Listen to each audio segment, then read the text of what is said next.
significant of the two. Does that give him, a little bit of an advantage? And can you just tell me about what he's done for your team this year? Yeah, there's always one guy, I think, on your roster that you felt like you could have or probably should have gotten more minutes for. As a coach, you're always saying, I needed to have gotten Terrence in there a little more tonight. But, like in the Tennessee game, Juan picked up 2 quick ones. Terrence goes in and scores 8 consecutive points or thereabouts. But he's capable of that. Terrence is, he's a 6'6" basketball player. He's not a 4 and he's not a 3. He's not a 2. He's just a really good player, and he's bailed us out a lot of nights. Now, a lot of nights, Sharp and Cryer have had it going.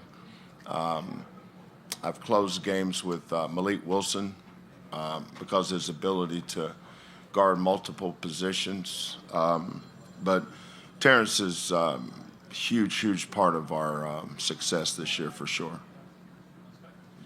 Coach, we're going to stay up front to the left, second row.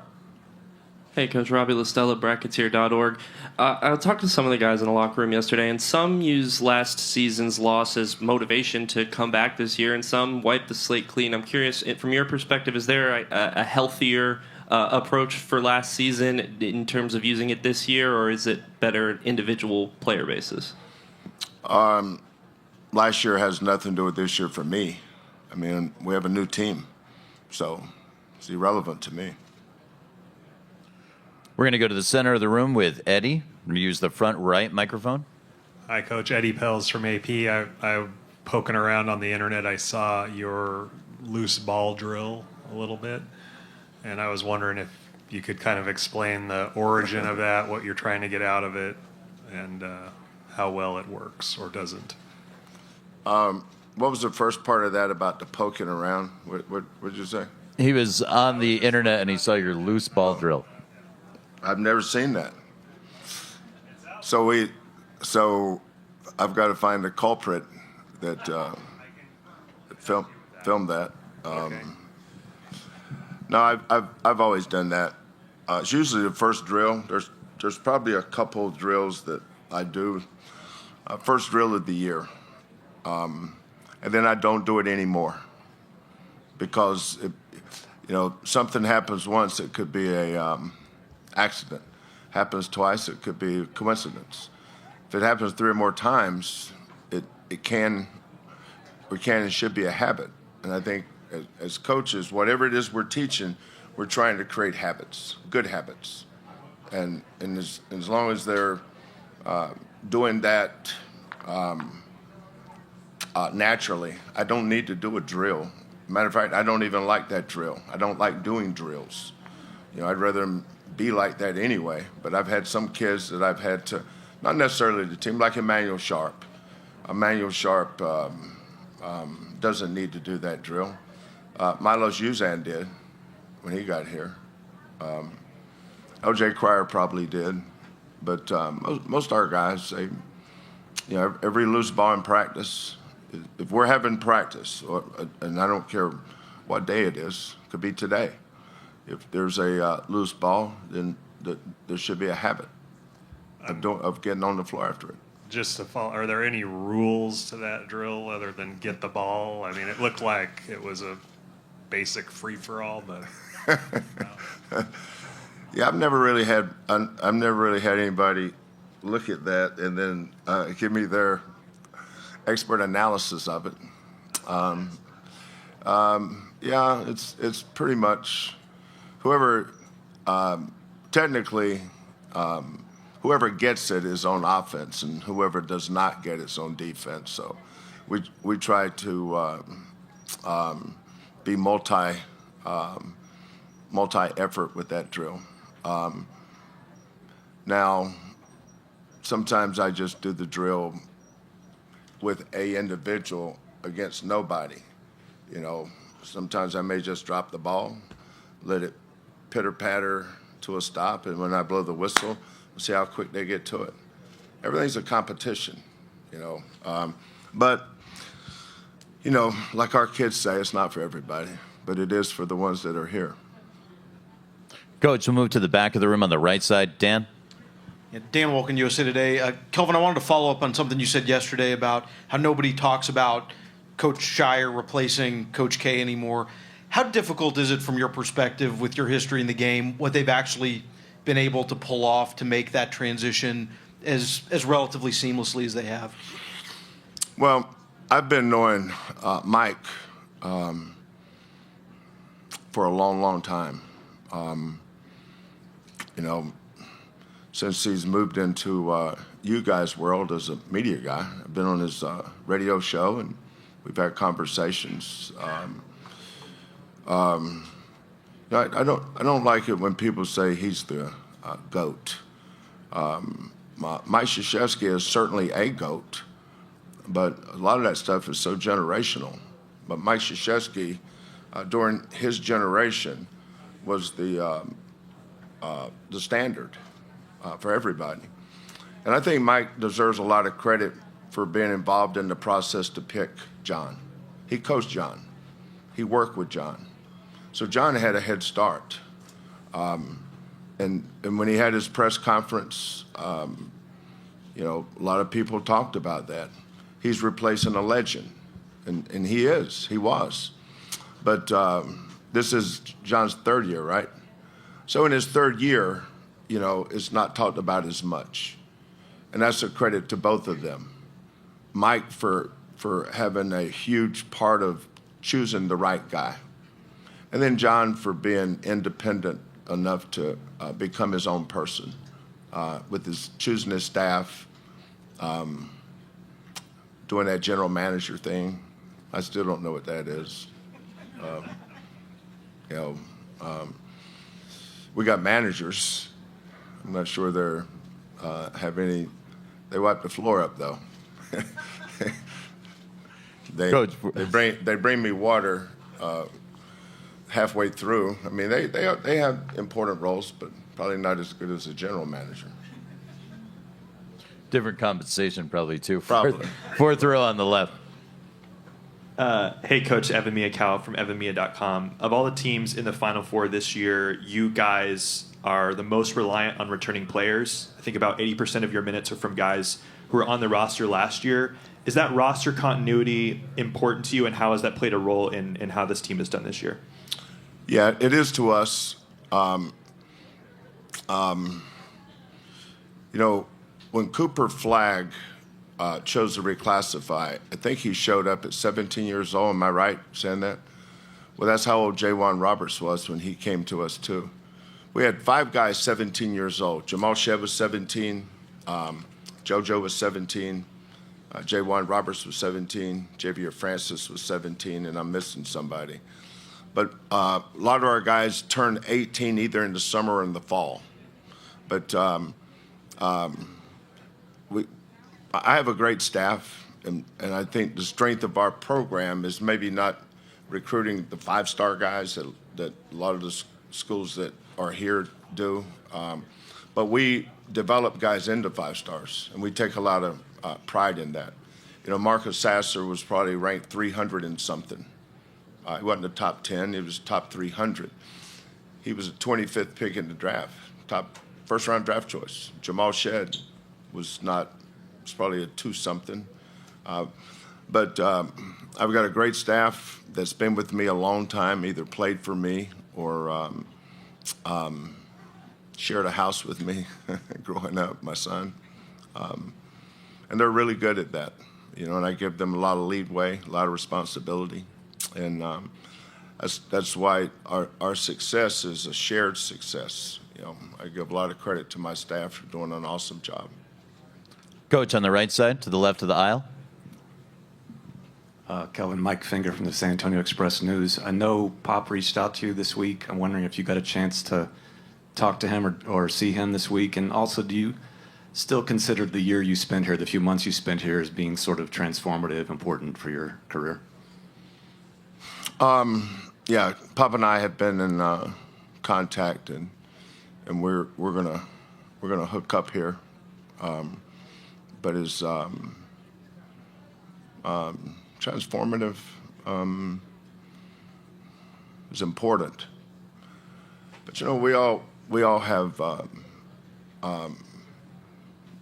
we all have friends that all of you have friends that have helped you along the way. I like to think I've done that with a lot of young coaches, helping them along the way. That's our responsibility.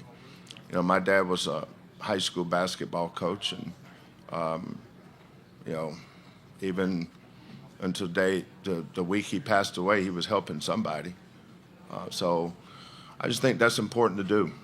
Pop and I we have a, we don't, I'm not a former player. Pop runs, when I was with San Antonio, the thing that jumped out at me is he runs the Spurs very much like a college program.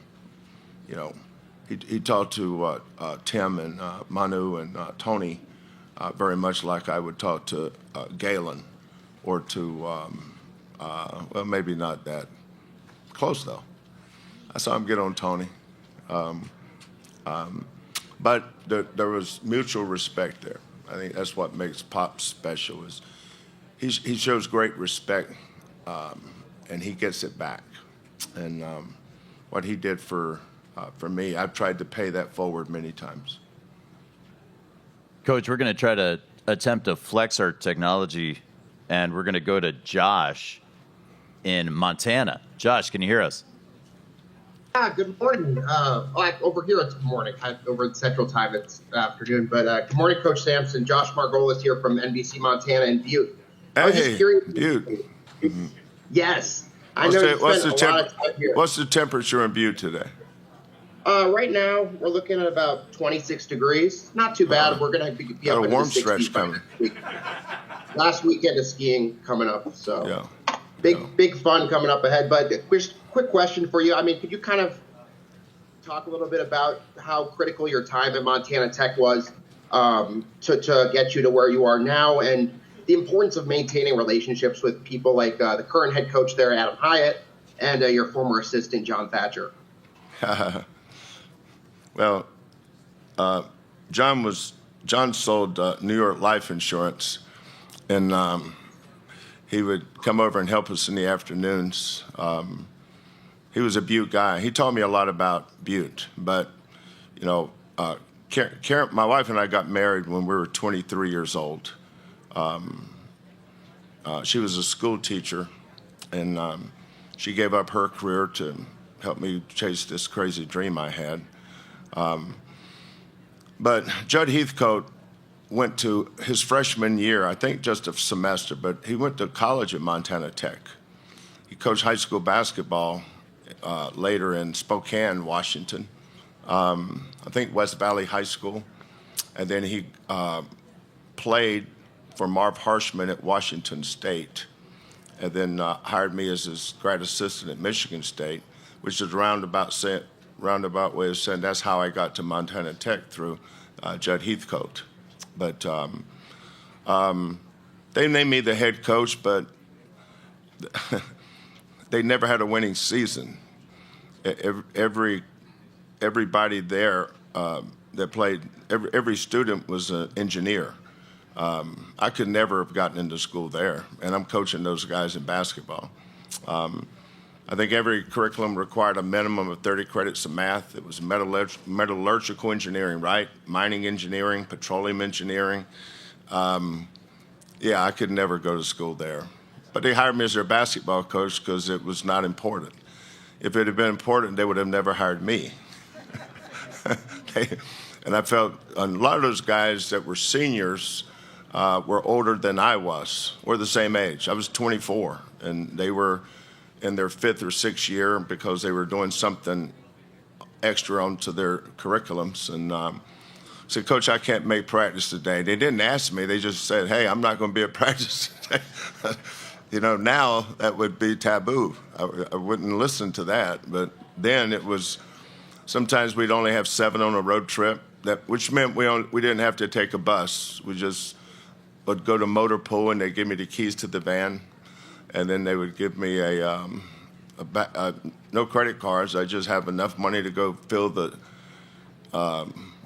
they knew how far the trip was, so they gave me enough money to get gas, and I had to turn in all the receipts for those trips. I wasn't very good. It was a great coaches league, and I learned a lot from them. I felt bad for our kids at Montana Tech because they had to have me as their coach. Our first year we went 4-22. Judd Heathcote called me up the day after that Monday. Season ended on Saturday. My phone rang, and this would have been in 1982. Judd calls up and says, "Hey, Kel, I just want to congratulate you. You're the only coach in captivity that possibly could have taken Montana Tech from obscurity to oblivion." Gotta go, Kel. It's a true story. So that was a question from NBC Montana. We're going to take our next question from Pete Thamel, but as Pete's asking his question, we're going to welcome Juwan Roberts to come in and join us here at the dais. He's going to sit next to Coach Sampson. Also a reminder that the Houston locker room continues to be open until 12:45. Pete. Thanks. Kelvin, it's a good segue to a legacy question. Obviously, these Final Four runs, people tend to think back and ponder. What do you hope your legacy is when you do finish? Kind of what the gentleman asked me about, Pop. You can't control what people think. The thing I've noticed about, being in this position is most people that have opinions of you don't know you. So they're basing their opinion on what someone else said, and I would encourage people before you make statements about somebody, get to know the person. He's might not be what you think, but I would hope my legacy would be I tried to help my kids be the best they could be, so that when they got older, they were in a position to help somebody be the best they could be. If that's my legacy, then I think I've had a career worth having. This next portion of our news conference availability is for the full court press program. That's with the black lanyards and the day passes for today. We'll take some questions for Juwan Roberts and for Coach Sampson. If you have one, raise your hand. In the front on the left. Hi, Coach Sampson. One thing that really touched me, Arden Flight's full court press, one thing that really touched me was how you spoke about your relationship with your father, going and calling him after every single game. Mm-hmm. Now, what does it mean to you to have your son next to you through all of this? Well, he doesn't have to get off the bus and find a payphone. He can walk up the aisle and tap me on the shoulder, so it's a little bit easier for him. My dad was when he was coaching, and this is why he was my hero, and I admired him so much, is that high school coaches in North Carolina in the 60s and 70s, 80s, 50s, you only had a 9-month contract. So there was 3 months he had to hustle. He had to go find jobs, and I can tell you what his jobs were. He taught driver's ed. He sold Lincoln Life Insurance. He sold World Book Encyclopedia, which was Google before cell phones. My mother used to make us read that, so we do get on the SAT. And then the fourth thing, he worked at tobacco markets in Lumberton, North Carolina. We were from this little country town called Pembroke. But I learned a lot from him. So, during those days, that was during segregation. You like tobacco markets were different. You had 3 different bathrooms: white, colored, and other. That was it. That's where he worked. He'd take me to work with him, and then all of a sudden, when I got older, I had a job with him. But those 3 months, I probably learned more from him in those 3 months than I did in the other 9 months. Because you got a family, you got to feed your family. That's your job. Coach all you want, but you got to take care of your family.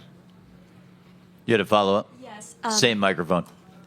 And I would love to know, is fella something that you call your son now? Well, my father called Kellen that too. So hardly ever. When I played for him too. He was inducted into the North Carolina High School Coaches Hall of Fame. I don't remember the year, but I was coaching at Oklahoma, and I remember flying in for it. And I realized that the same year that he was being inducted, David Thompson's high school coach in Shelby, North Carolina, and Dominique Wilkins' high school coach in Little Washington, North Carolina, and John Willie Sampson from little old Pembroke. And I said, the coach from Shelby Crest, best player was David Thompson. The coach from Little Washington, best player was Dominique Wilkins. And one of his best players was me. That probably tells you why he got in the Hall of Fame. If he could win games with me, he must have been a Hall of Fame coach. But he never called me fella during games or practices. But as soon as he'd flip over, he never called me Kelvin. He always called me fella. Up front on the right, question for Juwan. Hi, guys. Ryan Hopper, Full Court Press. For either one of y'all, how do you guys draw on your experience when that is one of the advantages y'all have over a young team in Duke? Juwan, you've been in the program for 5 years now.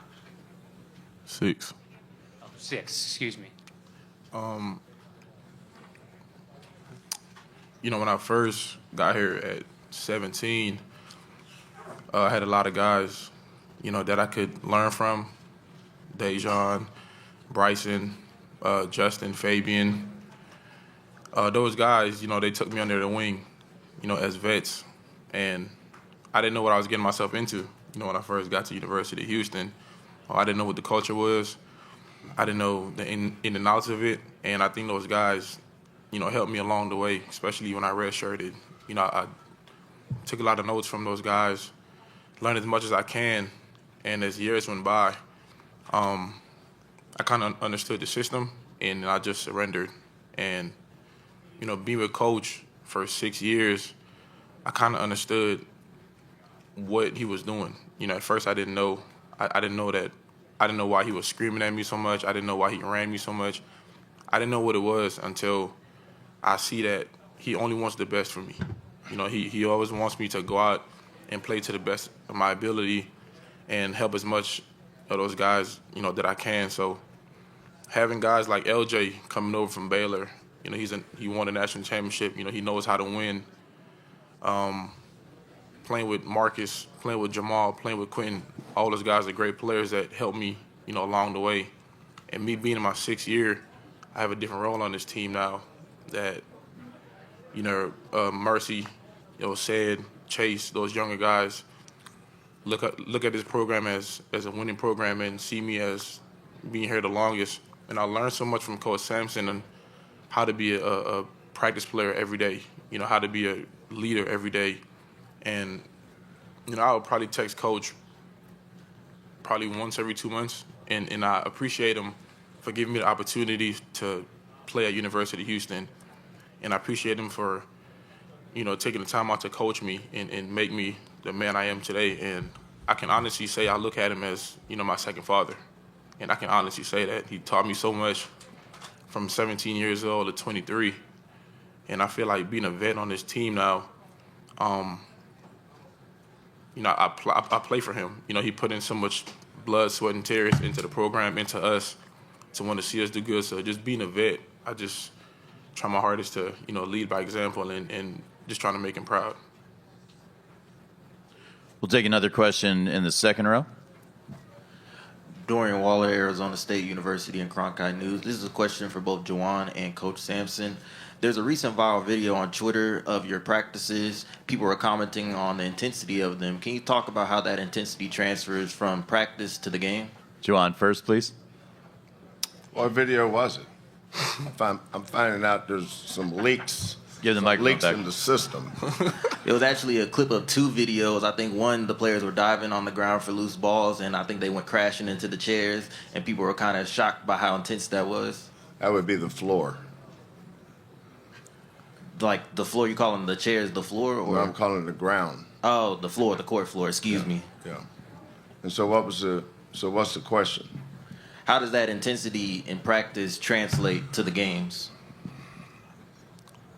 Juwan, you want to take that first? It, John.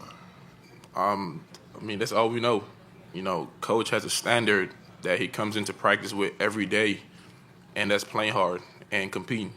You know, and he always says competing is a competition, whether it's a rebound, and it's who wants it more. And I feel like when you go into games, the games are a lot more easier because practice is so hard. And when you practice a certain way in practice, when you get to the game, it's like the team's not ready for this, but we are. So if we ever match up with a team that's similar to us, intensity-wise, I feel like we always have the upper hand because we've been doing this since June, you know, before the season started. So going into games with the intensity of making teams uncomfortable or playing hard, I think that's what gets us going. Coach, you want to add? Yeah, I think that's one of the things that impresses me most about Duke's team. First of all, they don't have any freshmen. They were freshmen in November and December. They were sophomores in January and February. March and April, they're vets. I watched Cooper Flagg. He's one year we were playing Syracuse in the Elite Eight to go to the Final Four, and Syracuse's best player was Carmelo Anthony. I coached against Gary Payton as a freshman, Sean Elliott, Jason Kidd, Paul Pierce, T.J. Ford, a lot of great players. This guy's right there with all of them. It's hard to say what he's not good at. Now, he's not as great at some things he is at others, but his floor is really good at everything. But his ceiling is just his size, and you know, he finishes with his left hand around the paint, right hand. He's got a floater, can make a three. Really good free throw shooter. If you double him, you better get there quick because he can pass. I think the guy that doesn't get talked about enough is Proctor. You've seen his numbers. The guy's shooting 64% from the floor, and he's shooting higher than that from the three. Kneppel, I'd love to coach Kneppel. He plays hard, tough, smart. And you can tell this team has John's imprint on it. You know, we scrimmaged Duke a few years ago. I don't remember what year that was. Proctor, I think he was a freshman, though. Proctor was a freshman. You can tell he was a freshman. You remember that scrimmage? Mm-hmm. Who else was on that? Filipowski. I don't remember the other players. Who else was on that team? Roach, yeah. Roach was on that team. But Proctor didn't play very good that day. And I remember John called and said, would I mind giving him a scouting report on his team, and he would give a scouting report on ours. And so I remember talking about Proctor to him, and he talked about how important his growth would be. And now when you look at him now,